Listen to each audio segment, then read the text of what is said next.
Welcome back, everyone. We hope you had a refreshing break. We now move into session 2 of day 4 for our at AIU Atlas AADC Faculty Development Program on Pedagogy 4.0, redefining education with MOOCs and digital content development. I'm Dr. Rishika Agrawal, your host for this session. This session is titled Designing Learning, Extension Trajectories, and Course Orchestration. In the previous session today, we explored how to design meaningful learning interactions.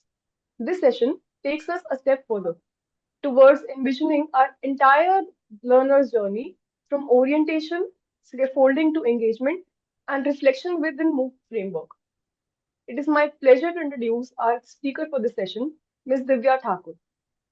Ms. Divya Thakur is an assistant professor and doctoral scholar specializing in the exciting intersection of behavioral science and education technology. She brings rich academic and industry experience from institutions like Atlas Fintech University, Swayam NPTL, Upgrad, SIES College, and SPGIMR. Recognized as the LinkedIn top voice in educational technology and e-learning, Ms. Thakur is known for her strong domain expertise in marketing and journal management, paired with deep insights into learner behavior in the digital environments. She has presented research papers at premier academic platforms, including IITs, and also the winner of national level communication hackathon that addressed vaccine hesitancy in Uttar Pradesh, organized by India Health Action Trust. Ms. Thakur has conducted multiple MMTP, UGC faculty development training workshops, focusing specially on designing learner-centric MOOC components for educators across Indian universities. Her contribution to public education includes her pivotal involvement in conceptualizing the state-level online course on Indian knowledge system under the government of Maharashtra's Mahaswayam initiative, an important milestone in advancing digital higher education in the state. We are delighted to her. We are delighted to have her lead this session. Please join me welcoming Ms. Divya Thakur for her session on designing learning extension trajectories and course orchestration. Ma'am, the screen is yours. Thank you so much, Rishika ma'am, for that warm introduction. Welcome back, everybody. I know the post-break session might seem like a bit dull or the most difficult genre, I would say, but bear with me. This comes with a plot twist. I'm truly honored to be speaking about something that is deeply personal to me. Learner-centric MOOC model is actually my seed paper for PhD. So now you know this almost feels like a home turf when I will be talking about my experiences with respect to the first Swayam project that we have worked with under government of Maharashtra, that is Mahaswayam. So I'll be sharing my experience with respect to Mahaswayam and all the four quadrants of learner-centric MOOC model. And along with that, I will also be sharing about my experience with respect to a project that I'm currently involved with IIT Jodhpur. So I'll be talking about a system that we are currently building up with respect to enhancing learner interaction and experience. Yeah, one of the biggest challenges in MOOC these days is addressing the diversity. And that's what I'm here for. I will be talking about LXTs, learning extension trajectories, which addresses this challenge.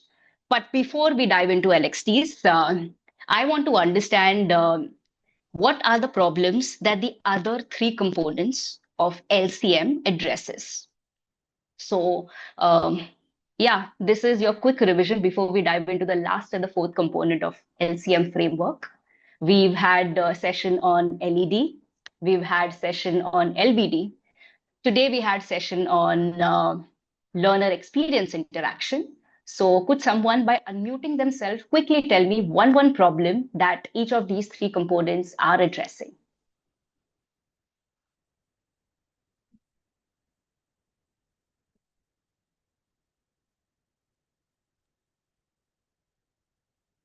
Yes.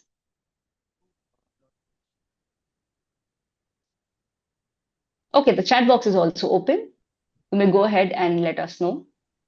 And even if participants can unmute themselves and share their experiences. Yeah, we just had a session on learning experience interaction, and Daisy ma'am was kind enough to share across what actually it takes to build a community. And I feel each and every touch points are important. Right now, there is a reason why we are in an online setup. So let's make the most use of it. Or if you want, I'll give you some cues. Let's start with LEDs, learning dialogues. What exactly is the challenge that LED is addressing?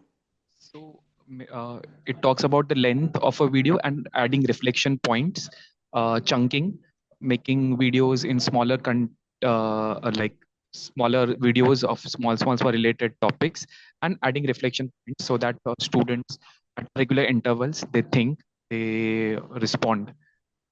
Okay. Should the reflection spots be graded? Generally not. Follow-up question, sorry. No. They are just for Okay. students to be involved and think. Correct. So these are some micro practices that we are following so that we understand if we've completed a particular concept, whether can the students relate, think about it, and actually practice it in different setups. Thank you so much. Yes, that's the challenge that LEDs address, and that is trying to create a dialogue rather than just having like a monologue that the instructor is speaking to a blank screen. True. LEDs is done. What about LBD? Learning by doing. Yes, yesterday's session by KK Roy.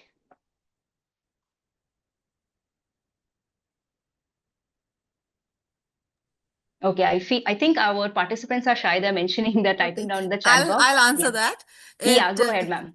yeah, it actually focuses on the concept of applying the whatever they have learned to apply it in a structured task or guided practices. Correct, ma'am. And what are the interventions that we can bring about so that they keep on doing that task?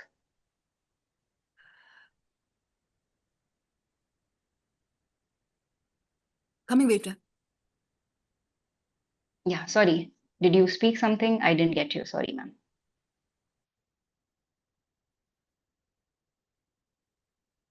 Okay, I'll repeat myself. We just had a quick review of what exactly are learning dialogues. I wanted to understand what did you get from yesterday's session that was on learning by doing. I'll give you some hints. Sir spoke about something to do with feedback, constructive feedback, I suppose. Yeah, anything in those lines that you can remember? See, since I am addressing the last leg of LCM component, I need to know whether you're aware about all the four elements. Only then we can go ahead and talk about the orchestration part. Because yes, there is an activity for this session as well. And I need to have that confidence that yes, my learners are on the same page with me for the last component.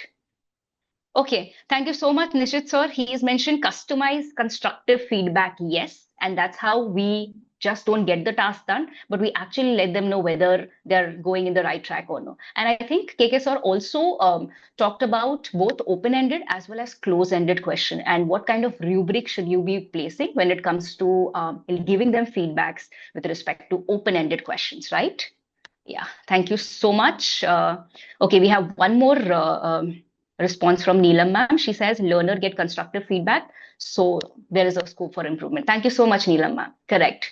And let's take a quick review of what happened half an hour ago with Daisy ma'am. There she spoke about LXIs. That is, thank you so much, Meghna ma'am. Yes, learning experience interaction focuses on bringing moderators and asking a focus question. Yes, and that was one activity that you people did based on the topic that you want to prepare an LXIs on, and then you gave a focus question and a proper description to that focus question. Amazing. For all those who, okay, yes, encouraging peer learning. Thank you so much, Nishit sir. Yes, any other keyword that you guys can remember, call back, please mention it here in the chat box. So these are basically the keywords when it comes to LCM framework. So I have been observing all the participants since day one, and generally we always have like an NCM model and you have the answers right there. But this is more interesting since we just had a session of learning experience interaction.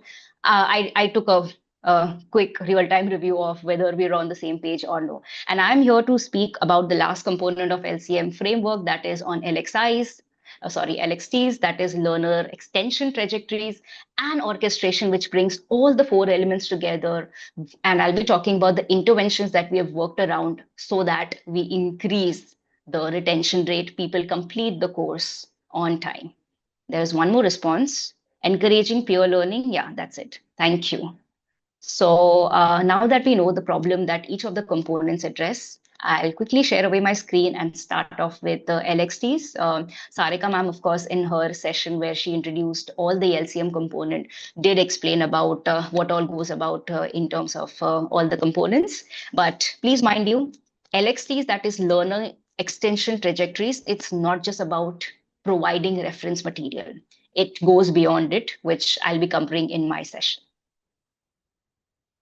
So to quickly share my screen. Yes.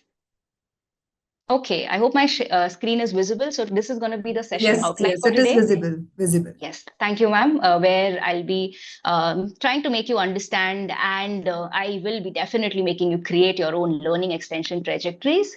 Let's continue that loop of right from day 2 when you picked up and created your learning dialogues. I request you, preferably if with the same topic, could you prepare your own learning extension trajectories? Would be like a nice complete circle to your learning journey. And since we have all the data right from day 2, it will be nice to see your progression as a learner. Okay, so I'll be talking about, like I said, learning extension trajectories and orchestration, that is bringing all the 4 components together in harmony.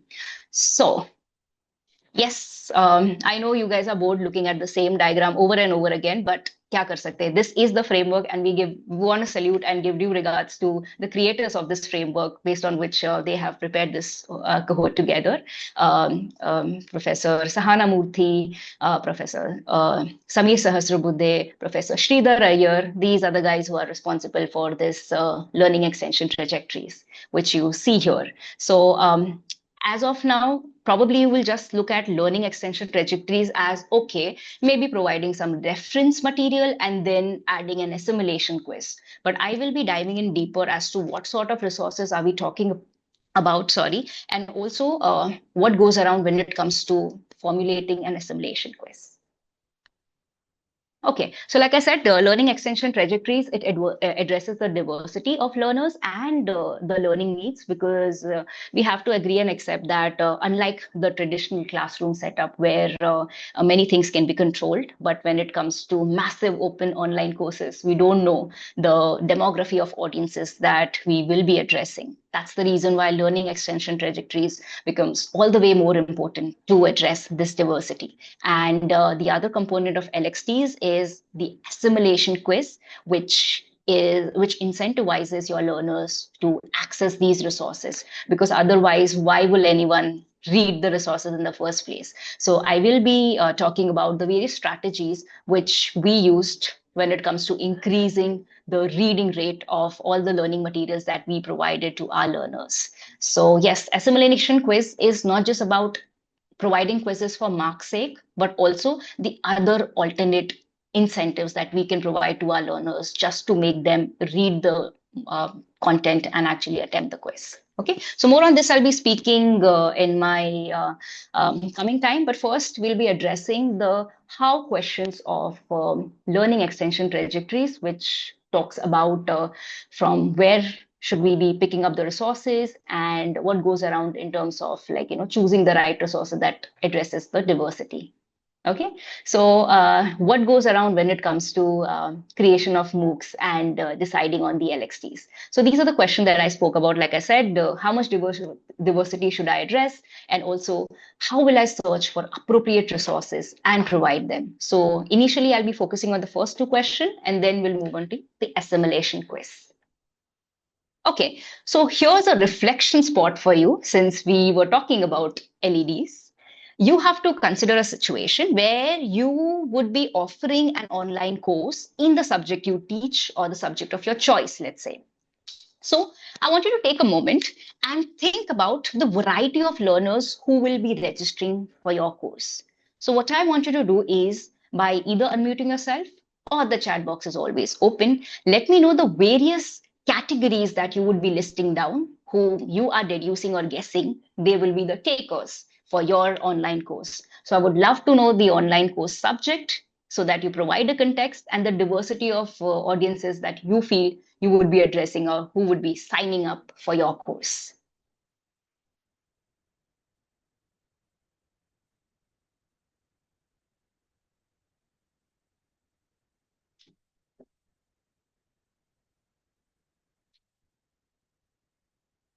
Should I repeat myself? The question is there on the screen. Think about a So subject that you want. Yeah, sorry. I'm thinking IKS for design in the context of IKS for design. Presumably, people interested will be affiliated with the field of design in some form or the other, but they may be from various disciplines. They may be from various,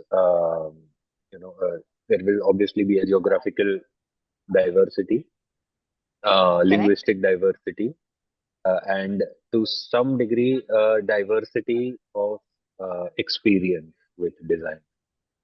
Thank you so much. Exactly the categories that we should be thinking about. So, Sir has listed three important categories. Any category that he missed, or you think based on your sacred subject that demands like a different category, please let us know. Because, like I said, we are not just here to take a passive session. We actively want you to think about a topic that you genuinely want to launch a course on. And while you're in that orchestration stage, you will definitely have to think about what kind of diversity would you be addressing. So yeah, we have one response in the chat box. Okay, for Chinese language, language enthusiast, correct. So basically, language enthusiast, can I kind of put it as sheer motivation and interest? Maybe I know I'm not really that pro at it, but I genuinely want to discover and see how will I do in Mandarin. So let me just enroll myself. Based on age, correct? And he is very particular about the age component, that between 16 to 35. So, a reason behind this being this particular 16 to 35.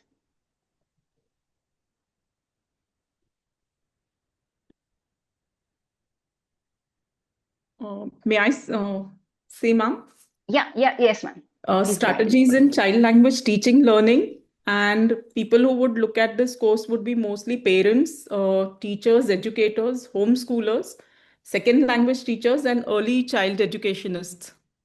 Yeah. So, ma'am, the categories that you gave was with respect to your subject, or you're talking in With filling in my for? subject. No, with my Okay. subject. Okay, ma'am. And your subject be?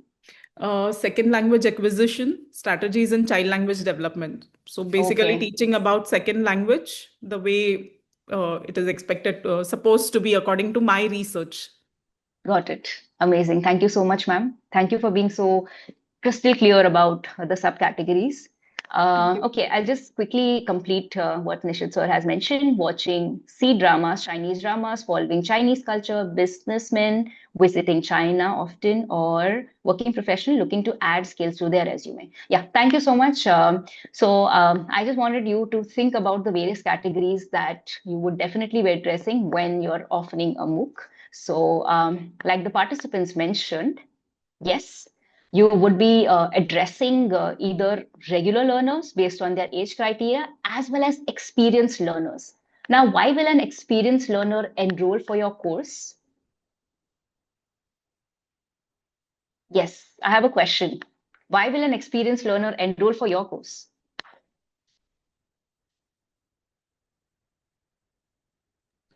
To upgrade their current proficiency. Thank you. Thank you so much, Kavita ma'am. She's mentioned the same thing, upgrading the language skills, correct? Because of course, it's always, it helps when you go back and actually read. I think it was mentioned in some of the other session to read is to teach is to read twice kind of thing. So it goes in the similar lines. Yes. So, Can I add one more thing, Divya? yeah, yes, It ma'am. was Please go ahead. just sometimes when I go back to learning that language again, it also helps me to understand the colloquial terminologies, or something that can help me adjust and accommodate to the cultural perspectives also. So sometimes technical skill is there, so I may go to a Duolingo and learn those things. But when I read through these things also, interactions can help me understand the base of it also.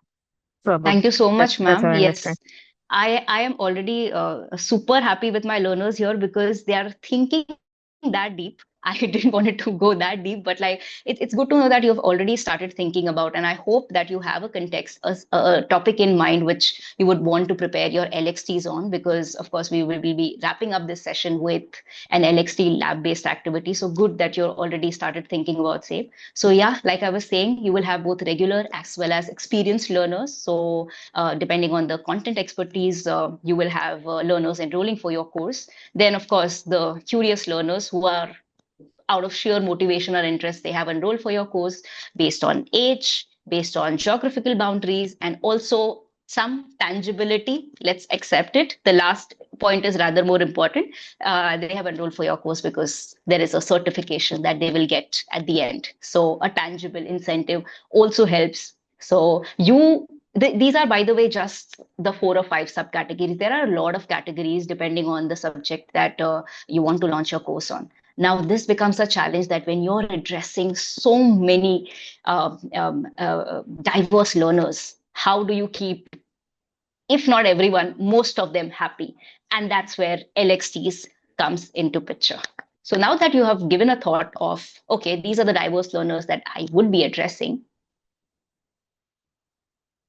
this is just the trajectories that you need to follow up when it comes to addressing learner diversity. I just spoke about it. There is always also something like called as perquisites that many learners would actually want to, like, do your course on, because if they want to basically study for an advanced level course, they are asked to actually go back and just do a beginner level course and then basically be eligible for that advanced level. So perquisites is one thing that of course, we never discussed about advanced topic, yes. Because of learning interest, we discussed this. We discussed age experience. We did discuss about even language preference. So yeah, diversity just broadens up in all shapes possible. So this is the guideline for you as an instructor, that what you can do when it comes to deciding or narrowing down which LXTs should you be going for. Okay, like it's mentioned in the screen, list all the possible categories which you just spoke about, both in text as well as unmuting yourself. The next thing that you are supposed to do is prioritize the diversity, because of course you cannot make everyone happy. That's like the universal truth. So depending on you as course instructor and the level of the content that you want to include in that particular course, once you have narrowed down that these are the 5 top diversities that for sure would be enrolling for my course, you prioritize these diversities, rank them, and then accordingly decide what kind of sources would you be going ahead when it comes to learning extension trajectories. I think I forgot to mention, when it comes to the resources part, I'm not just talking about videos. It can be text based, it can be even just a podcast. Everything that you feel are part of additional materials reference, so to say, would come under LXTs. Okay. Now, this is the another guideline when it comes to trimming down what kind of when it comes to priority list, how broad or narrow should you go. So for individual module or topic, we suggest that you have a priority list, but for the entire course, address multiple categories. And that's how you maintain a balance. And the source from where we have taken this thumb rule up is mentioned in the bottom, which you can anytime read. It's a very interesting paper, and a follow-up to this paper I've included in the next slide. Okay, so remember, for individual subunits, have a priority list, but for the entire course, always try to address maximum categories that you people just listed.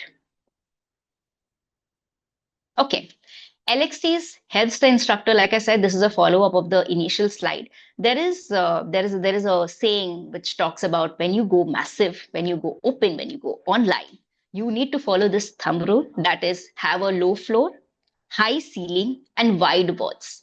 It's a metaphor which talks about, of course, the context given here. When it comes to low floor, it means we're talking about the basic requirements for that particular course. Have all the instructions and supports ready.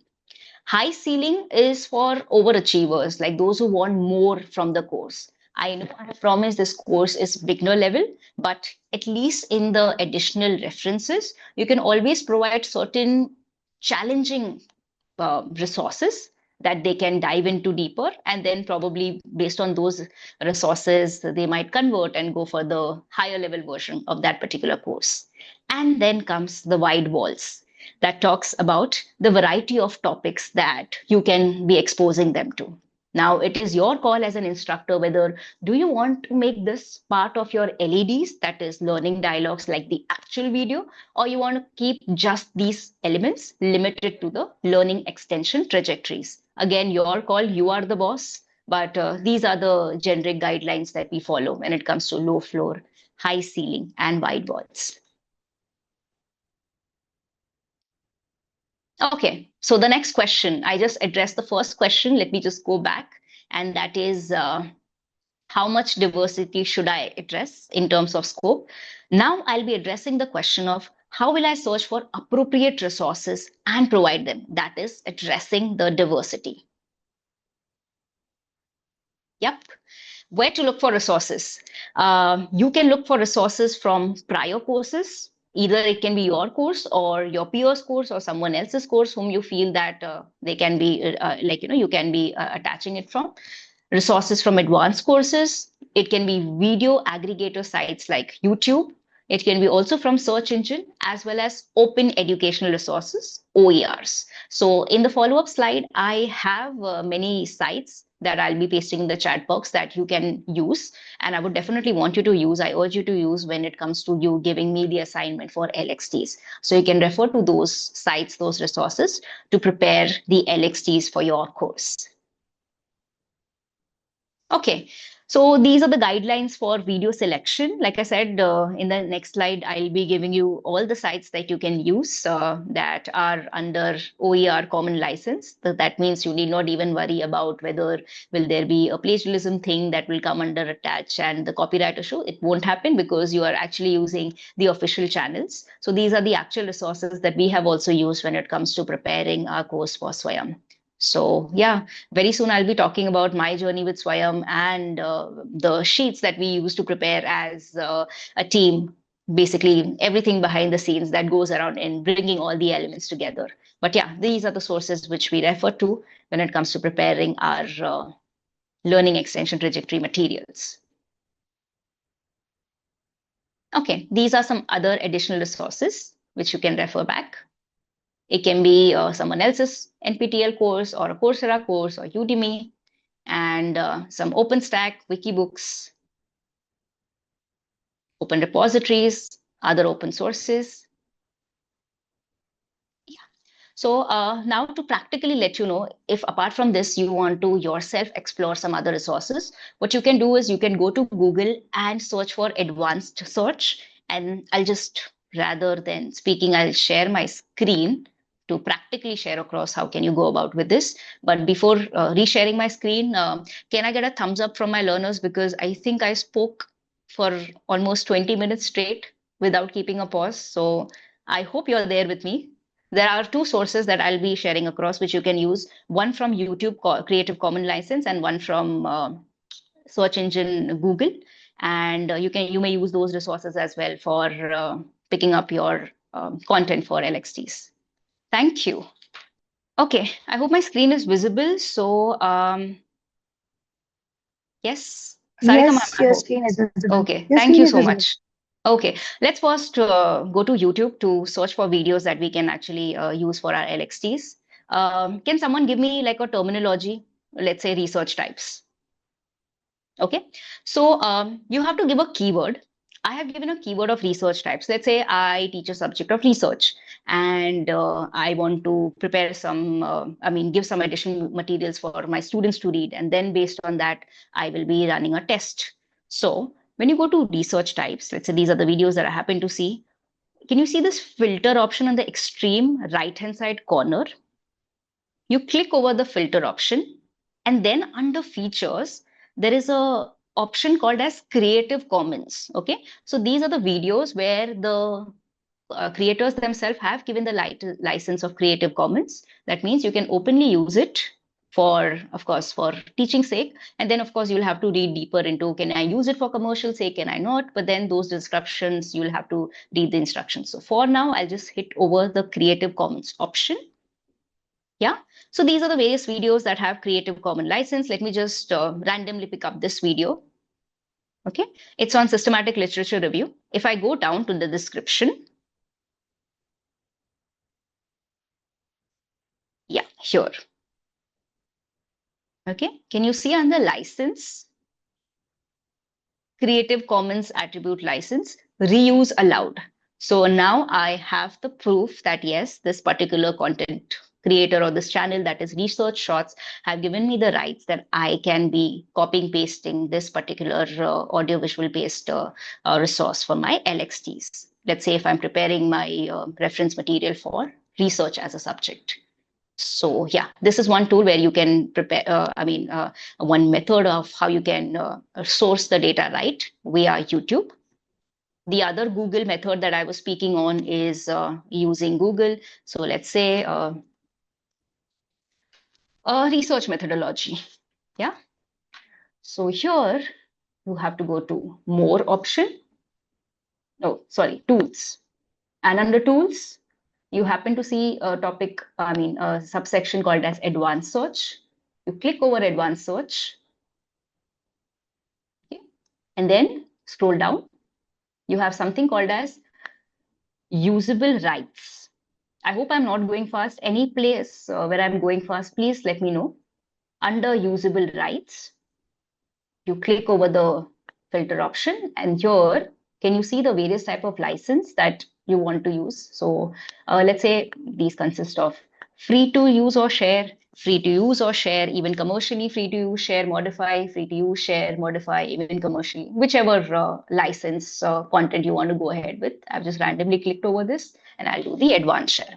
So whatever resources that you happen to see here are the resources or the links that I can openly share for my LXTs or preparing my LXTs in the legal right manner. Yeah. So yes, those were the components that I have pasted it on my screen.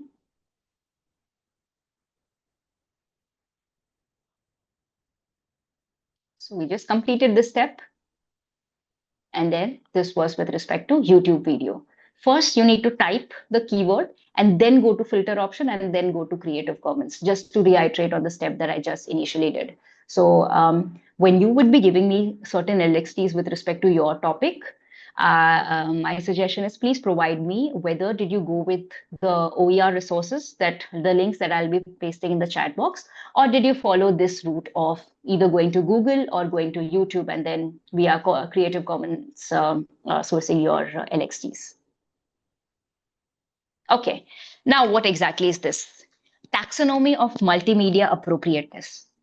So, like I said, after completing LXTs, I'll be talking about orchestration. And orchestration is the best of all the four components, that is LED, LBT, LXI, and LXT. So for that, you need to understand that what kind of content should you be picking, both for selecting your LEDs as well as selecting your LXTs, that is learning extension trajectories. So we have come up with a model which you can see in front of your screen. You may take your time. If you want, you can take a screenshot of same. I would want you to follow this particular chart when it comes to selecting the LEDs or your LXTs for your content. Why? Because you are the subject matter expertise of your content. You would know which touch points do you want to hit really deep. And that's the reason why we have provided you with era of options around 7 to 8 that's mentioned in the first column, which talks about right from screencast to location visit. And these are the four important criteria that Sameer Sahasrabuddhe and team came up with when it comes to deciding which particular multimedia works when you are about to launch your online course. So yeah, the matrix is pretty simple: low, medium, high, and then you can just see as to what works and what doesn't work for your content. So I'll keep this for some minute. If you have any questions, you may ask, or rather, you may let me know with an example, let's say with respect to your subject, let's say, okay, for this particular subject, this particular subtopic, I would like to use podcast as a medium, and any kind of podcast topic that you could think of that you would like to share, please let me know. Let's say when it comes to podcast, the production effort is not really that high, and the emotional connect would be there because of the sensories that you are trying to address. So I was there for the previous session, and I think it was, I don't want to mess up with the name, but I think it was Nisha madam. Yeah, she discussed about something to do with sound effect, right, Nisha ma'am? Yes, ma'am. Yeah, so probably for you, you may rather explore more of the podcast method, because if we really want to put our viewers in a particular zone, Mm-hmm. I don't want them to be distracted by animation. I'm not saying for all the LEDs, but a particular LED where you genuinely want them to just close your eyes and just immerse themselves into that particular content. Podcast always works. And you won't believe, ma'am, for even the LCM course that we ran, there was many sub chunks or parts of LEDs which were in podcast way. And then when we checked back on the stats, the retention rate was really high. But of course, you have to be very conscious about which particular medium do you want to have in the only sound format. Okay. Thank you for that feedback, ma'am. Yeah. Anyone else who would like to, based on their subject matter, let me know that which particular combination of matrices would work for them for both LEDs as well as LXTs.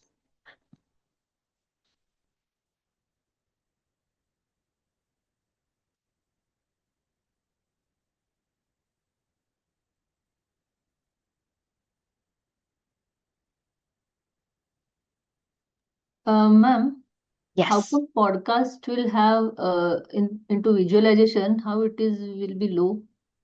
Yeah. Ma'am, visualization, because I will just have a thumbnail, right? There's no video motion that is going on. So that's the reason why we have kept it very low. And let's say, even if I'm having some wavy effect, it's not gonna give the effect that, let's say, something that is motion based would have, like, people moving or some dynamics that's happening around. So that's the reason why they rated it as low. And this matrix was tested. Okay. So Okay. yeah. So these are the justifications or the But rational. Yeah. Yes, ma'am. then, ma'am, this handwritten will also will have low this thing, no? On visualization. Ma'am, it is proven, and we all would accept that anything that is handwritten, we have better retention and memory of it as opposed to Okay. something that is just wave. So I'm guessing that it goes with that regard, especially for Okay. subjects like, let's say, ma'am, accounts or anything to do with, yeah, finance-based thing. I need to see the numbers, and then I can actually go back and, yeah, visualize and see. So it's probably for those kind of content we are talking about. Okay. Again, subject to context. Okay. Thank you, ma'am. Yeah. So this is the next screenshot that I would highly request you to take, because for submitting the LXT's lab session assignment, which we'll be having soon, I would like to see the rationale as to this particular content you would like to have in screencast mode or talking head mode. Oh, by the way, I need to also let you know as to what exactly is screencast and talking head. I'm sure handwritten and interview and podcast, animation, text-based, location visit is something that you'd be aware about. But when it comes to screencast is where, let's say, if I am making them, I want my learners to understand how to onboard themselves in a particular platform.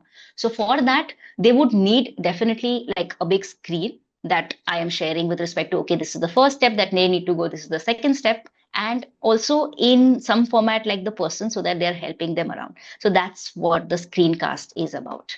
And talking head is all where I would be in front of the entire camera and then I'll be speaking. So it helps when I want to grab an attention and I want to have one-to-one interaction with directly my listeners, my viewers.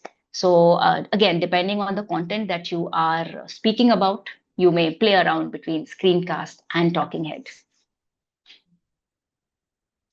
Okay, we move ahead with the next slide. Again, a reflection spot for you. Consider a course on the subject of secure communication, where the instructor is sharing all these references at the end of the video. Okay, so these are the references. In this particular format, you happen to see all the resources.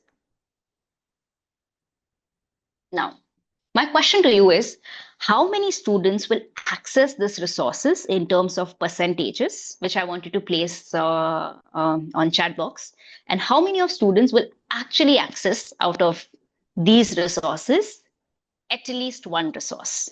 Okay, so this was the resources that I'm asking my participants to read and refer, additional materials or LXT, so to say. And I want to understand how much percentage of these resources will be read by my learners, all resources versus at least one. Okay, thank you so much, Santoshji. 20% all resources and 10% at least once. Okay.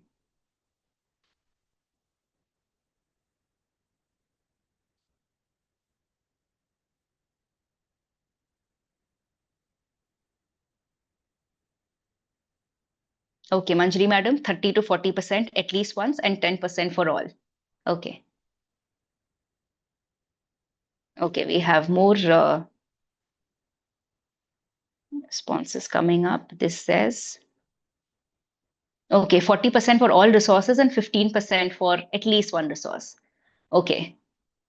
Yeah. Thank you so much, Nishit sir, for dropping the truth bomb, I would say. Low in both cases, difficult to pinpoint. So I was looking for this brutal honesty from my participant. If you see, the first figure is, as per stats, literally close to 0% when it comes to expecting your online learners to visit all the resources. Let's not be too optimist about the reality fact check. I mean, this is just wishful thinking, I would say, but this doesn't happen in real life. Almost the first figure is 0%. And when it comes to at least one, yes, the percentage ranges from, to the best of my knowledge, 5 to 10%. Now, ma'am, you've been talking about LXTs, and of course, we know if the data is presented in this format, if the data is presented in this format, nobody is going to read. How can I incentivize my learners to actually make them read is what I'll be speaking about in the next slide. There's one more person in the chat. So yes, it is a wow. So what do you think would the number increase if, let's say, I present the data in this format? These are the LXTs. So I have segregated my additional resources into articles, blog posts, videos. Okay, probably I'm guessing that the percentage will go up, not 0%, maybe 1% or 2% increase. Yeah. So based on the experimental analysis that was done by LCM team, we have come up with this format of actually presenting your LXTs, which really works and helps your viewers to at least click on one of all the properly formatted learning extension trajectories or the additional materials. Please note, our aim is not to make them hit or click over all these additional references. If they are going through all the resources, great. But again, like I said, it is wishful thinking. If they could, out of all the possible reference materials if presented in this format, even hit and click over one resources, I feel our job would be done. Because please note, these are additional resources. These are not LEDs. These are not the actual materials or like the reason why you have this course in the first place. Remember, these materials are to address the diversity for people who are advanced learners, for people who are genuinely interested to learn more, for people who feel maybe the context is not really matching context with reference to LEDs, and that's the reason why they would go into additional materials to possibly feel at home, maybe something to do with my relevancy. I might happen to find a content here. So they might click over these options. Yeah. So please note, it is not, it's if you talk about the success matrix of LXT, sorry, it's not about making them click over all the resources, but even presenting the data format in such a way that they at least click over one resource. Okay, so here is a screenshot of the LCM course that we ran and how LXTs appear when it comes to the portal. So like you can see, this is basically for week 2. So this is the content screenshot of week 2 LXTs, which let's say talk about video creation tools. So you may take your time and read about how we present the data for LXTs. This is the description that we give. And rather than just giving links over links and web links, what we have given is we have given a context along with, if you want to read more about this particular software, you may click over this particular article, or these are the list of other alternative softwares. Depending on your interest, you can click over and understand. So the topic here was on video creation tools. So this is how we present the data on LXTs. Yeah. And please note, immediately after every LXT should AQs come. What exactly is AQ? AQs are assessment quiz. Sorry, assimilation quiz or assessment quiz, as you may call it. Because after me making them read the additional reading materials, immediately after that, I need to incentivize my audience who happen to at least click and read either out of the 3 resources, at least one resource. I need to incentivize them reading and taking the efforts. So then next what comes is the AQs. Can you see assessment quizzes, which is based on the immediate video that they saw, and it comes with these kind of description, which you may read, along with mentioning the due date and time. So that again, all these are behavioral clues that you need to give so that they know that yes, it is being graded, but what should be the format of grading, I will be exploring in my later half of the session. But right now for you, I just wanted to show across how the assessment or assimilation quiz looks like, which has to be immediately scheduled after your LXTs. It's also a beautiful example of yesterday's session in terms of LBDs, which was taken by KK Roy sir, because he spoke about even if you're coming up with a close-ended question and with 4 options, when it comes to feedback, please justify why is this option correct and why are the other option not correct. So when it comes to even assimilation quiz, we follow that same format.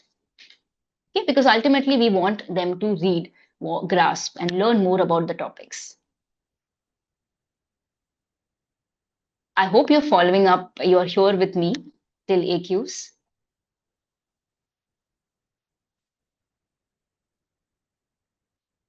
Okay, so yeah, this is the structure of LXTs. We spoke about the various resources. It can be web link, it can be a document, it can be any activity that we want them to do, videos or some other kind of resources that my learner group can access. And then after accessing, it has to be immediately followed, like I said, with an assimilation quiz. So this is just a structural module of how LXTs looks like.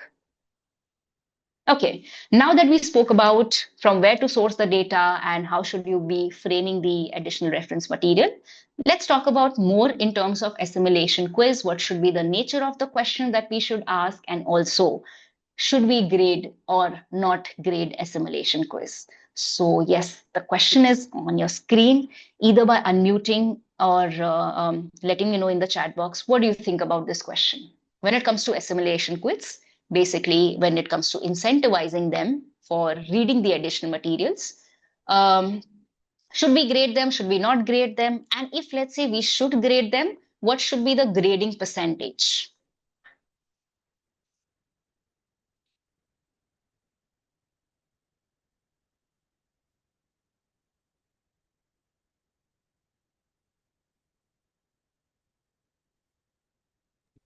Uh, Yes, ma'am, please go ahead.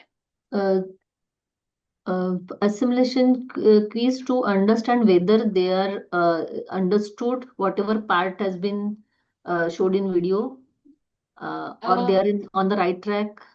No. So, ma'am, video assimilation, there are 2 kinds. One video, are you talking about the LED videos, learning dialogues, like the actual content of that particular course, or you're talking about the additional videos that are placed in the learning extension trajectories? Which context are you referring to here? I'm referring to the whatever learning, the topic LXTs. related Got videos. it. Got it. Got it. Okay. Topic related, subject related videos. Got it, ma'am. Yeah. So you said, what did you mention? Sorry. So to quiz help to make us understand whether the learner have understood that much part of not the Yes, concept of or that subject. correct, ma'am. Or ma'am, if I were to rephrase it, I would say whether out of all, let's say 5 or 10 materials that we have given additionally, have they at least read one material and understood? Even though Right. the answer is incorrect, it's fine, but at least them making an attempt to actually go read the Hmm. question is, I would say, the job is done Yes. for LXTs, correct? I will just read the response that we are getting from our other participants. Nishit sir says not grade or low grade percentage. Okay. Kavita ma'am says grading can help the learner know their level of comprehension. Yes. Rahul sir says no grade, but maybe a feedback. Amazing. But to get a feedback, again, they'll have to read. So we need to incentivize them to actually make them even read the feedback on the first place. So I would debate with you on this, sir. Supriya ma'am says not to grade. Okay. So I'll tell you how it works in LXTs for us. Since I'm calling it as assimilation quiz, so the answer was there in the question itself. You need to definitely grade, but make sure that this grading is not of a higher level. Sorry, not higher level in the sense you don't need to in your entire marks component give it major chunk or importance to it. Can be either only a 10% or a 20% marks, because see, they are taking an effort. They, as in not all, but few people are actually taking an effort, and we need to definitely incentivize or reward them for their effort. So one of the reasons why we have LXTs is A, make them read, and to incentivize for people who have actually read. So yes, one tangible incentive can is definitely, of course, in 5 to 10% of grading that can be part of the entire course. Let's say if the course is of 100 marks, maybe 10 or 15 or 20 marks, but not more than 20 marks must be allocated for assimilation quiz. And we are open to be exploring not just the points form of incentives, but you may also choose other formats of incentives. For example, badges that, of course, Duolingo uses, rating the reviews, comment, and even others. So there is a reason why I mentioned others is because I want to understand in what other ways as an instructor would you like to incentivize your learners. Badges you understand, rating the review comments I think you understand, and marks ka to already I've spoken about, maybe 5, 10, 20 marks you are there. But can you explore any other possibilities of what would make them actually go through the content, if not all, which is of course it's never going to be all, but some content. So I would like someone to basically share. Hall of Fame, correct? This was just spoken about by Daisy ma'am today, correct? Additional materials, bonus access to learning materials, amazing, correct? True. Perhaps it can be an optional grade, like they do poorly in other quiz, and this may be considered in lieu uh, as a reward for making the effort. Okay, okay, that's some thought that we can be thinking about as an optional grading. Got it. I will be speaking about something to do with optional grading in the coming slide, which I will be addressing soon, Rishit sir. Level up in learning, correct. So this is something that we have not yet tried and tested, but we are thinking about this others aspect. So again, once it is tried and tested, I'll definitely share the success ratio of it.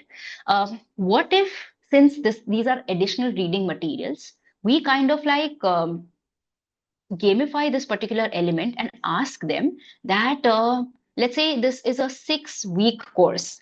Every week you will of course have LXTs, right? So 6 different LXTs, 6 different quizzes. Now what you're supposed to do is if you have consistently maintained a good percentage, let's say you're scoring above 70 or 80% in the assimilation quiz, there is a chance that you can directly either meet the instructor or actually work along with the instructor for some industry project, let's say, or some other projects. I'm sure that people who are genuinely registered for learning, not just the main content, but even the other related subcomponents, they are the right what do you call it, person whom you should be recruiting, or with whom as an instructor you should be looking forward to be working. It can be either then taking them these learners to enhance your course further for the next round of launch. So that's something that we are thinking about, because someone, I mean, I know for that fact, when I have enrolled myself for certain Coursera courses, I was just looking for that opportunity. Only tagging them on LinkedIn is not helping. I want to grab that particular instructor's attention. I genuinely want to work with that instructor. What would make me do that? As I feel maybe some context with respect to LXTs might help. So again, these are just what I think. Let's see whether it works or no, and if it works, I will definitely share same on my LinkedIn if we're connected there. Okay, so we've understood about assimilation quiz, that we definitely need to grade, but we should keep the grading bar as lower and not really more than 10 to 20% of the overall course. What are the guidelines for assimilation quiz? I just spoke about it, that every resource need to have one assimilation quiz, and anybody who accesses this resources should be able to answer. Okay, I need to talk about the second point more. Anybody who accesses the resources should be able to answer. What do I mean by this? Let's say I have given a research paper on the topic that I have an actual course on. Okay, so generally in the research paper, from the abstract, you get to understand what exactly I am diving myself in for, right? So in the LXT, I can pick up a question, something in the lines of, let's say, what are the new methodologies that this particular researcher has explored in this particular research paper? You will get it directly from the abstract. So keep the LXT's question not complex or complicated, because ultimately we want them to, like, read the resource and attempt the quiz, but something that is, they'll be easy. It will be easy for them to basically pick up the answers and attempt. So remember that, because we are not here to quiz or challenge them. The intention is quite different here. Okay. And yeah, like we mentioned, assimilation quiz should have a minor grade. So this is basically a culmination of what I just spoke about LXTs creation steps. That is, identify all learner categories, prioritize the learner categories, choose your LEDs for which you want to create LXTs. I don't want to go back to the session that Ganesh sir said. You guys already know about LEDs, and for whichever LEDs you have prepared your script on, you have to then decide the various LXTs that will go around with it. Identify the type of learning extension, basically the diversity again, and what kind of multimedia model would you be using, and then, yeah, creating your assimilation quiz. So there is a constructor that we have, which rather than taking you to the site, I've included that in my slide presentation, which you can follow up. So seeing the paucity of time, it's already 4:30, and I have to start with both lab session as well as orchestration. I'll quickly skip through this particular slide. Okay, we'll be skipping this slide as well. For now, let's keep this on hold. I want to first explain about the orchestration, and then you can complete your lab activity, which would not take time, around 10 minutes, I'm guessing. Okay, so now that you've understood all the 4 elements of learner-centric MOOC, that is LEDs, LXTs, LXI, and LBD, what exactly is orchestration? Just like the visual that you can see in front of you, orchestration is what is generally the setup of orchestration. Like, you have all the musicians around, centered depending on the instrument that they'll be playing, and yeah, this is generally the setup of orchestration, and that's the exact orchestration setup that we follow even in MOOCs. The main purpose of orchestration in MOOCs, this is orchestration, the center circle. The main purpose of orchestration is for helping the behind the scenes team actually make massive learning feel more personal. Okay, where they're bringing a balance between all the 4 elements, and if at all any point they need to change the components of either of the 4 elements, they must and they should, based on the analytics that they receive. So this orchestration is the work of the bandmaster, or basically the behind the scenes team, that bring about changes. If at all, let's say it's a 6-week course, and I feel that maybe by the end of week 2, many learners are not even opening up the videos, not even looking through the content. Based on that stat, I, as the team, as someone from the team, must take a call of what should we do next? What kind of content change should we be bringing in our week 3 and week 4? So those kind of setups that I'll be discussing in the orchestration in my coming slides. Okay, so you're now aware of all the 4 elements along with the work of orchestration. Okay, so this is a blueprint of the first week of MOOC and how the orchestration looks like. Before orchestrating, this is how we actually devise or prepare our plan. Week 1, these are the various rows that talks about, let's say, we first introducing the course, then these are the subcomponents of the course. Let's say I'm talking about the history and evolution of online courses. I'm introducing the LCM model for you, and then we're talking about the various assessments that we conduct. So we actually have like an Excel sheet where we prepare this notes in entirety. And for exclusive, this FDP, I will be sharing the Excel sheet that we used for the Mahaswayam project that we did with Government of Maharashtra. That was first of the kind Mahaswayam, and now the version 2 of Mahaswayam is headed by Dr. Ganesh Lukhande, who gave a session on LEDs. So I'll be actually showing you the sheet of all the toil and the hard work that went in when it comes to actually launching a course. Okay, so again, a snapshot of how, let's say, a 4-week course looks like for us. So all these quotes that you happen to read, that is LED plus LBD, LED plus LBD, LXI plus RQ. I hope now you're familiar with these quotes, now that we've learned all the 4 components of LCM framework. Okay, so this is a quick run through of how the week 1 looks like. So generally, before actually launching the main content, what we generally prefer is to have week 0.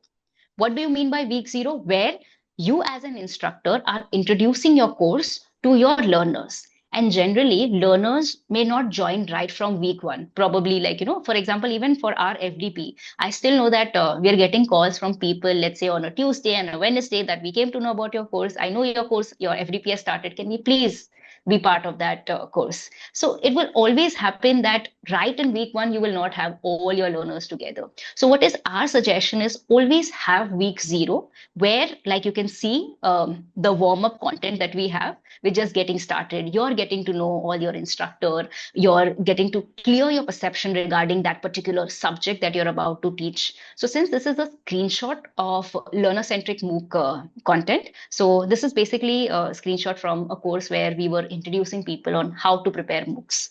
So that's the reason why we're just introducing basically the elements. And if you see, these are not the actual content. For actual content, they need to continue the journey from week 0 and then progress to week 1.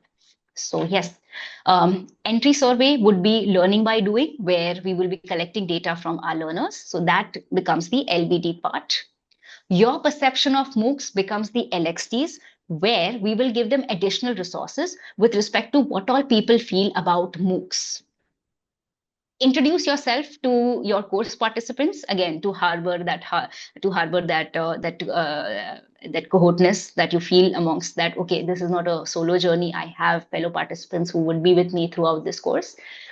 Is what LXI does. That is learning extension trajectories. This is where you introduce yourself to other participants. So it's like discussion forum where probably me as an instructor will post a focus question about, let's say, what excited you to join this particular course. And then if you have an online course already ready in YouTube, please share same. And then people will share their profile, people will share their links. And that's how I will also come to know the diversity that that the other learners or fellow learners are into.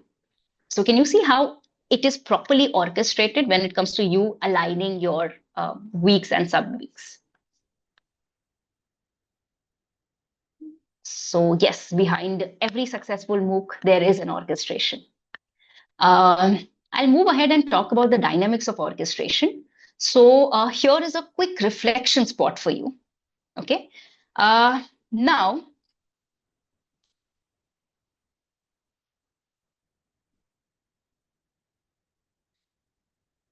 sorry. Yeah. So in the first column, you happen to see the action that the instructor is taking while that course is on, that MOOC course is on. And the reason I have mentioned in the second half.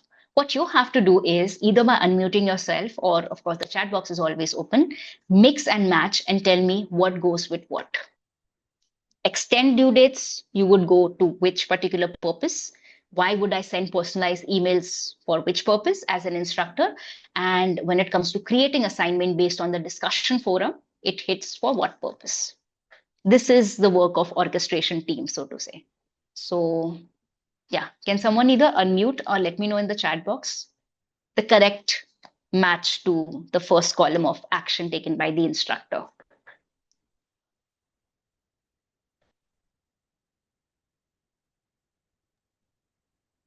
Extend due dates would be for revising the course plan. Okay, so could you throw some light on this, like some context to what made you click over extend due dates with revised course plan? So honestly, it was elimination because sending personalized emails was more about learner connect, where you Correct. can understand their need, their perception, their feedback, things like that. And creating assignments based on the discussion is augmenting the content based on, again, the Exactly. participation. So I was just Method left of with, elimination always comes for yeah. rescue. I admit. Correct. So what I'll be giving you is yes. I think I'll just read the quick. Send is to connect, correct? Extend is to revise, and create is to content. So what I'll be doing is, yes, I have very smart, active learners here. They are correct. I'll also be sharing you a screenshot of these action live that we have done while we were running a course. Okay. So yeah, this is the correct answer, which you guys quickly picked it up. Yes, extend due dates for revising the course plan, sending personalized emails for increasing the learner connect, and create assignment based on discussion for content augmentation. So this is an example of content, a screenshot of content augmentation that we did. It's a 2016 wala screenshot, but please bear with me. So yes, or rather than, if you don't want to read, I'll just quickly give you a background behind this. So again, like when we noticed, it was a 6 week course, and we noticed that by week 3 or week 4, people are not really responding. Even the active, active learners were not really get like texting more in terms of discussion forum or asking more doubts or like solving the query. And then we kind of like started to scratch our head as to what is making them not basically go with it. So what did we do? One thing that you can also try for your course is have a catch up week. What do you mean by catch up week? Let's say, as of this particular screenshot, in week 4, I happen to see that week 3 and week 4 ka content, people are not going through it, people are not attempting the quiz. So the content that I will be releasing for week 5, I will call that week 5 as catch up week, where the content would not be that heavy. I will keep the content light, or probably I'll keep a revision content of the earlier weeks, let's say week 2, 3, 4, or whichever week I happen to see that it is that people are not really attempting the quiz and something. And then that particular catch up week, that is week 5, I can ask the learners that for getting your gradings for week 5, please make sure that you're even completing the earlier week's content, and we have kept the window open. So that way, you can make at least the genuine people who wanted to complete the course complete. So this actually happened, I remember, for this course, which we offered, I think, in the month of January, February. It was a 2 months course. And that was the month where, since most of our learners were educators, they had a lot of assessment and semester start work. And that was the reason why, I mean, initially they were super active, but then later, since the new semester started and their work commitments, they were unable to actually complete the weeks. So yeah, depending on which particular month and season also you're launching a course, you can, as a course instructor, make deduction as to what is actually making my target learners, that is educators, right, or instructional designers, not complete the course. Initially, first 2 weeks, they were super active. So of course, these were our guesses, and that's the reason why we came up with catch up week. And that's the augmentation course plan that we suggest you can go ahead with. Will this also increase the course completion deadline? Yes, you may extend, ma'am, by some weeks. But let's say if your course is only for 6 weeks, what we can do is we also try to analyze whether the content that we launched for week 3 or week 4, was it really too much? Was it too overwhelming? And then as a course instructor, you can basically eliminate or ignore certain content that you feed, because ultimately, see, I want my learners to actually go through all the different weeks. So as a course instructor, you definitely have a call as to which week you want to make it heavy, which week you want to make it light. Or at times, if you feel that the current learners who have enrolled for your course, they probably, or you are over optimist about, like, their absorption level, and they are not really reciprocating same. It is your call as an instructor where you can basically ignore, delete certain heavier concepts. So that's something that you can consider. Okay, next example is of enhancing content. You can enhance the content by, of course, kind of like by ways of emailing, let them know, create a FOMO, only 4 days left to complete the course or to complete the week. And along with that, also show them the progress that they have shown. For example, these are the sections that they have not completed so far. So all these kind of emails also helps in terms of personalizing or letting them know that they are not in this journey solo alone. We understand how massive open online learning works, and that's the reason why you may your instructors and moderators are there. They are viewing your progress, and we care for you, and that's the reason why this is definitely not you. You have 4 days. Please complete your course. So this is one another behavioral cue that you can give in to make them complete the content. And yeah, these are all the examples of course orchestration that we have given a screenshot to. Of course, you'll be getting these resources. But again, seeing the paucity of time, I'm just like wrapping up with few more examples. Yeah. So this is another example that I would like to quote about leveraging peer learning. So I think I did mention about this. So there was a focus question mentioned in the discussion forum about instructor talking about his project, but me open to be understanding about what the other learners think about this particular project. Or if you have worked on a similar project, please share across your link or your project work. And this particular focus question really opened up gates for a lot of learners to talk about their projects. And the other learners had more thread of follow-up questions as opposed to the actual instructor.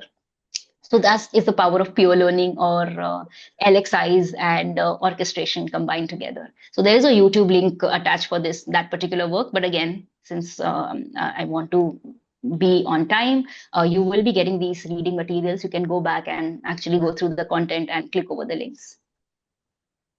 So yeah, this was basically the thread that we created, mini project submissions, where everyone reiterated and worked over the project that this course was about. And yeah, this is a testimony. Hi, actually, it's just mind blowing. Please explain me, how did you do it? Again, the interactions that we want to create so that this journey doesn't feel very lonely or solo for the online learners. Okay. I think this particular question was addressed by Daisy, but you can go through it. While conducting a MOOC, you notice a flood of queries in the discussion forum. What measures should you take? Many people are actually posting about the queries. So appoint a discussion forum moderator, chunk the queries, prepare a new LED addressing common queries, conduct a live session. Okay, I would like to speak more about the live session. So what we used to do is we would not release all, let's say it's a 6-week course. We would not release all the 6-week course together. We would only release week 0 and let's say week 1, and post every week on a dedicated day. It can be a Saturday, it can be a Sunday, it can be a Monday. Again, a call of the instructor. They would, at a particular time slot, keep a YouTube live session, okay, which is talking about your conductor live session, and where you get to meet your instructor and openly talk about anything and everything, like their feedback about week 1, instructor getting to know and meet the audiences. And since it was a live session, if you can attend, great, please be part of that meeting. And this was our engagement tool, so that they feel that okay, their progress and their progress is being tracked, and the instructor really cares about them. So all these were the engagement matrix that we used. Stop the discussion forum for some period. Yes, if if there are too many queries that you're getting, which is mentioned here, then at times you need to take a call and stop posting too many focus questions, because let's first address the queries that we are getting from the learners end. And generally these queries are with respect to onboarding themselves on MOOC, like some technical issues or glitches. So those were the queries I remember as a discussion forum moderator I had to deal with. So yeah. Okay. Let me just share across the workflow. There is a Oh, sure, ma'am. Fine, I understand. Thank you. Yeah. So like I was saying that I'm going to be sharing across the Excel sheet that we use for our Mahaswayam project. So I'll quickly go to that Excel sheet so that you understand the dynamicity that we have to follow when it comes to preparing an online course. Yeah. I hope my screen is getting shared. So, of course, for keeping anonymity of the university, I have not revealed the name of the university, but we prepared like a course for the professors here. And it was a 4-week program. These were the number of participants. Teacher educators were our participants. This was the drive link which has the profiles of the professors. So, yeah. These are the profiles of the team. So almost most of the people you already know by now, by the end of 4th day, because we were part of this Mahaswayam project. These are the hyperlinks that we created. So of course, I won't be opening up each hyperlink, but you can just read and understand. For example, this contains our actual content that we launched. This is the discussion forum platform and the link for same. Discussion forum tracker, rubric for script evaluation. So it's overwhelming if you go to see, and this is basically the summary of the overall report that we prepared for the course.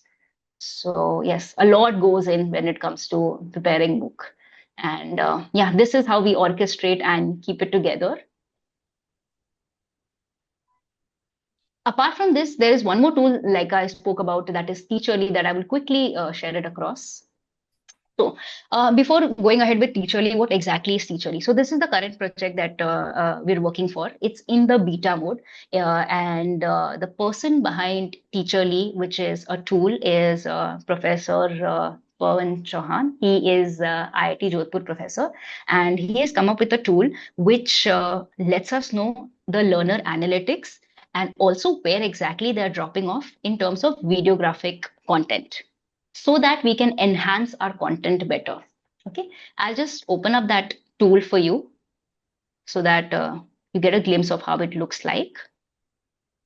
Okay, let's say for the subject of mathematical foundation. So since I have the teacher access, you can prepare your own course and launch it here. So it's all drag and drop. So it's not that there are only 3 courses here, because we are currently focusing on the engineering colleges. That's why we only have 3 subjects listed. But since this is a quick demo, I just wanted to share across like what exactly this tool is about. So I've randomly clicked over this subject. I'll click over next button.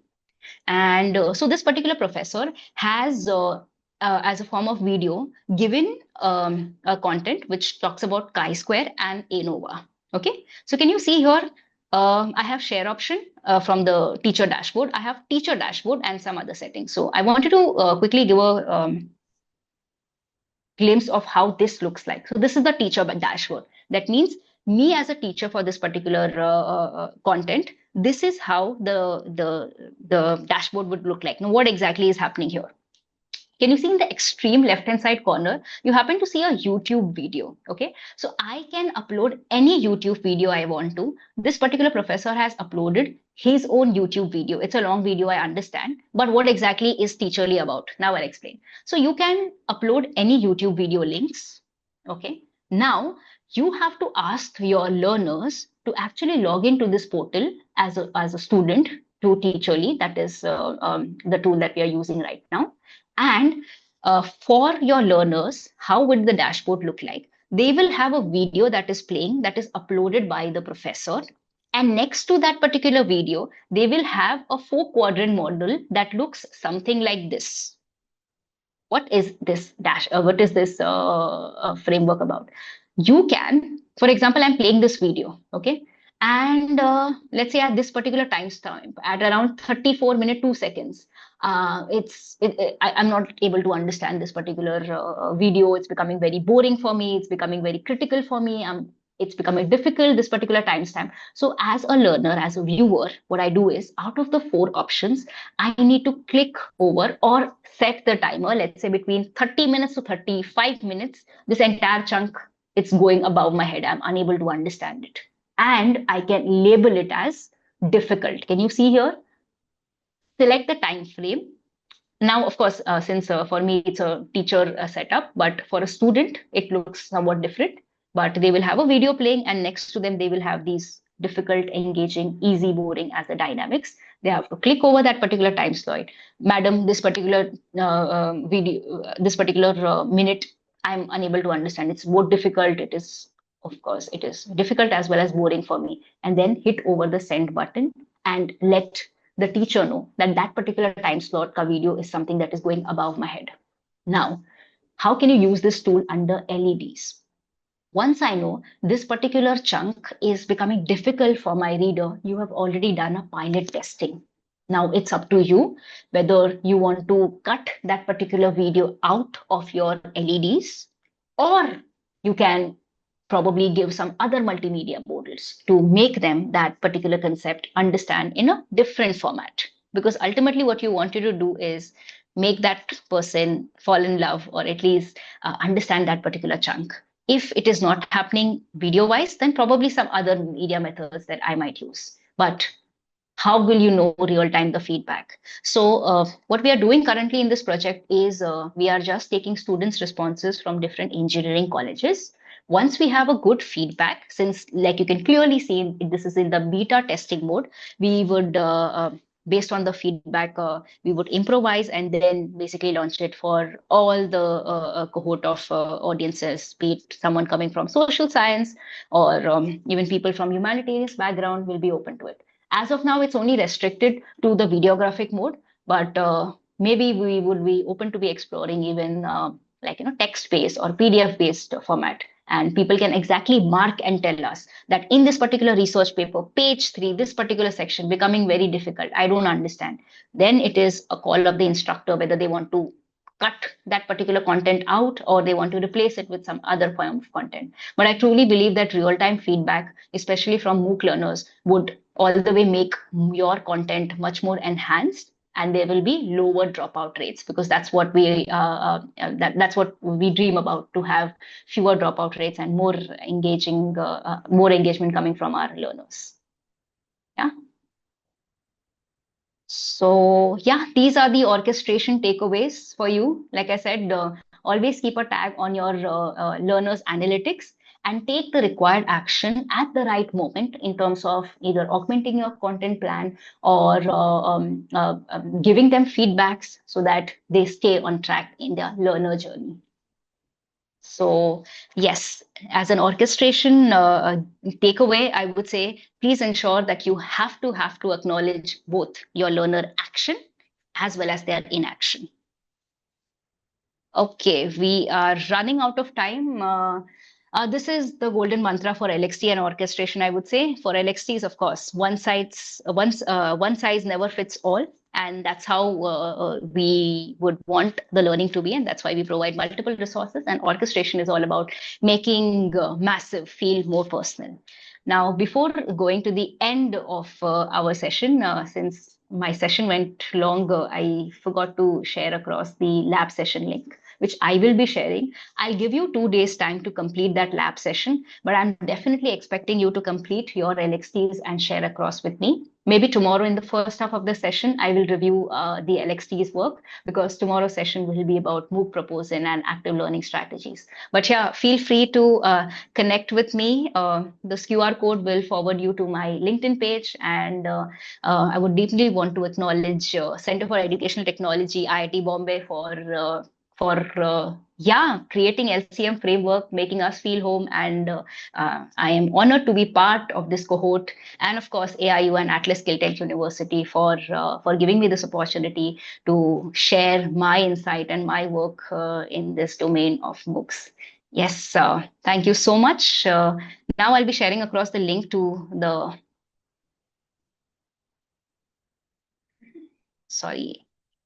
to the lab session.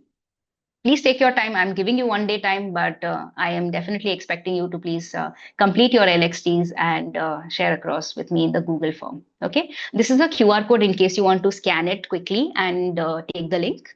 Otherwise, I will be sharing across the URL as well in the chat box. Okay. Yeah. I will just quickly share across that how my Google form looks like. Oh, I have already opened it up. Sorry. Yeah. So, yeah. In the description, I've also given you example as to how I want the LXTs to look like. Basically, your stream, your trajectory topics, and this is how the output should look like the different multimedia models that you should be using for addressing different topics, whichever topic that you have decided. And I would appreciate if you pick up the same topic that is reflected in your LEDs, that is learning dialogues that you gave for preparing the script by Ganesh sir. Yeah. Okay. Thank you so much, Sarika ma'am. Was I on time? It's, yeah, I still have 4 minutes. Perfect. Yeah, I'll just share across the link in the chat box as well. Yes, I just. Rishika, may I after?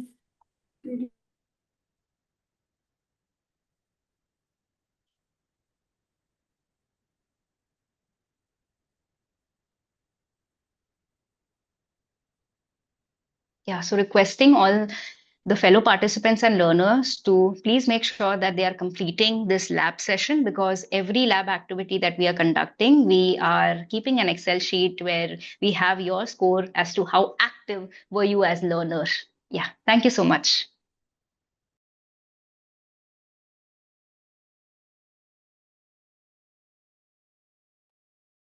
Thank you so much, Ms. Thakur, for this exceptionally insightful and well-structured session. Your clarity, practical guidance, and powerful examples have truly enhanced our understanding of how to craft meaningful and learner-centric journey in MOOCs. On behalf of AIU Atlas AADC, we extend our heartfelt gratitude for your time, expertise, and enthusiasm. It's an honor to present you with a certificate of appreciation as a token of our sincere thanks. Before we close, may I please request everyone to kindly switch on their cameras for a quick group photograph. Tomorrow, on the fifth day and the final day of FDP, we'll continue our journey with 2 more exciting sessions.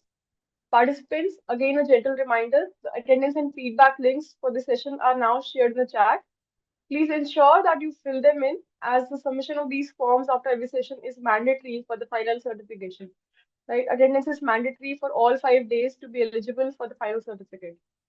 And we all thank you once again to all our participants for your enthusiasm and active engagement. On behalf of AIU and Atlas Skilltech University, I wish you all a wonderful evening and look forward to seeing you tomorrow for another day of learning and collaboration. Thank you.